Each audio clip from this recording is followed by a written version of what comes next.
ఇది police station అమ్మా? అవునమ్మా. ఏం పెద్ద మనిషి, ఏం బాధ వచ్చి నీకు? నువ్వేనా ఎస్ఐవు? నేనే, చెప్పు. అట్లనా? పిల్లలు మా కోడళ్ళు మాకు ఇంటికాడ ఏం సరఫరా చేస్తలేరు, ఓ కూరలు చేస్తలేరు, సరిగా అన్నం వండలేరు, మాకేం చేస్తలేరమ్మా. ఏమన్నా వాళ్ళకు చెప్తారే బుద్ధి చెప్తారేమో అని.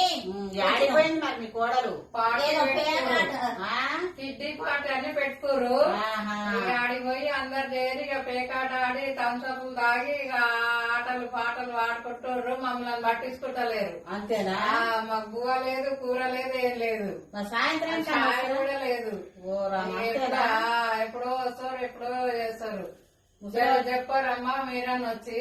సరే సరే, వాళ్ళ సంగతి ఏందో చెప్తా గానీ నేను. జాగ్రత్తగా ఉండు. మళ్ళీ మీరు పోలీస్ స్టేషన్ లో కంప్లైంట్ ఇచ్చినట్టు వాళ్ళకి చెప్పకురమ్మా. చెప్తే మళ్ళీ మీ లగ్గం చేస్తారు ఎప్పుడన్నా. సరే సరే సరే.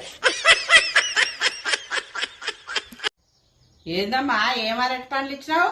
నీ అరటి పండ్లు తింటే నాకున్న 2 పండ్లు దవడ పండ్లు ఊడిపోయినాయి. ఆ పండ్లు కట్టించుకోవాలంటే 6-7 వేలు అయినాయి. నా పైసలు నాకే. ఏం మనుషులరా బాబు.